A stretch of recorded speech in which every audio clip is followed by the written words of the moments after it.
അയോധ്യ രാമജന്മഭൂമി ക്ഷേത്രത്തിലെ പ്രാണപ്രതിഷ്ഠ ചടങ്ങ് ബഹിഷ്കരിച്ച കോൺഗ്രസ്. പ്രാണപ്രതിഷ്ഠയിൽ പങ്കെടുക്കേണ്ടതില്ലെന്നാണ് കോൺഗ്രസിന്റെ തീരുമാനം. രാമക്ഷേത്രത്തെ ബിജെപി രാഷ്ട്രീയമായി ഉപയോഗിക്കുന്നതായും കോൺഗ്രസ് ആരോപിച്ചു. അതേസമയം കോൺഗ്രസ് നിലപാടിനെ വിമർശിച്ച ബിജെപിയും രംഗത്തെത്തി. രാഷ്ട്രീയ സാംസ്കാരിക യാഥാർത്ഥ്യങ്ങളിൽ നിന്നും കോൺഗ്രസ് പൂർണ്ണമായും പുറത്തായെന്ന് ബിജെപി ദേശീയ വക്താവ് അനിൽ ആന്റണി പ്രതികരിച്ചു. കൂടുതൽ വിവരങ്ങളുമായി ഗൗതം അനന്തനാരായണൻ ചേർന്നുണ്ട്. ഗൗതം, എങ്ങനെ നോക്കിക്കാണാം?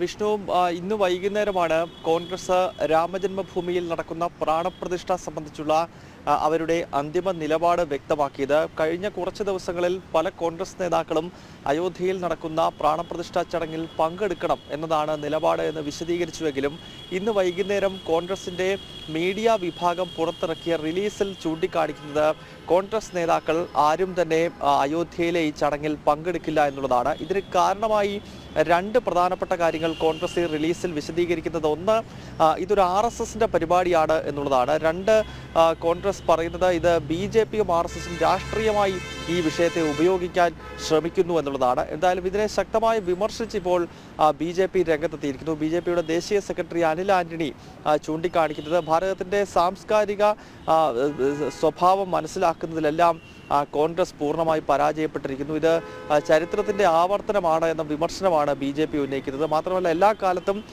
ഹിന്ദു വിരുദ്ധ നിലപാട് കോൺഗ്രസിനുണ്ട് എന്നും അയോധ്യയിലെ രാമക്ഷേത്ര നിർമ്മാണത്തെ മുൻപും എതിർത്തിട്ടുള്ള പാർട്ടിയാണ് കോൺഗ്രസ് എന്ന വിമർശനവും അനിൽ ആന്റണി നടത്തുന്നുണ്ട്. എന്തായാലും വലിയ വിമർശനങ്ങൾക്ക് വഴിവെക്കുന്ന ഒരു നീക്കമാണ് കോൺഗ്രസിന്റെ ഭാഗത്ത് നിന്നും ഉണ്ടായിട്ടുള്ളത് എന്ന കാര്യത്തിൽ തർക്കമില്ല. കാരണം നമുക്കറിയാം, ശ്രീരാമൻ ഭാരതത്തിന്റെ മര്യാദാ പുരുഷോത്തമൻ എന്ന രീതിയിൽ, അല്ലെങ്കിൽ ഭാരതത്തിന്റെ സംസ്കൃതിയുടെ ഒരു അടയാളമായി ഉയർത്തി കാണിക്കുന്ന ഒരു വ്യക്തിത്വമാണ്, അടയാളമാണ് ശ്രീരാമൻ. അങ്ങനെയുള്ള ഭഗവാന്റെ പ്രാണപ്രതിഷ്ഠ നടക്കുമ്പോൾ ആ ഒരു വലിയ ചടങ്ങിലേക്ക്, പ്രത്യേകിച്ച് INDA മുന്നണി, കോൺഗ്രസ് തന്നെ നേതൃത്വം നൽകുന്ന ആ മുന്നണിയിലെ പല രാഷ്ട്രീയ പാർട്ടികളും ഈ ചടങ്ങിന് എത്തുമെന്ന് വ്യക്തമാക്കിയിട്ടുണ്ട്. ഇതിനു മുൻപ് ചടങ്ങ് ബഹിഷ്കരിക്കുന്നതായി പറഞ്ഞത് കേരളത്തിൽ മാത്രമുള്ള CPIM മാത്രമാണ്.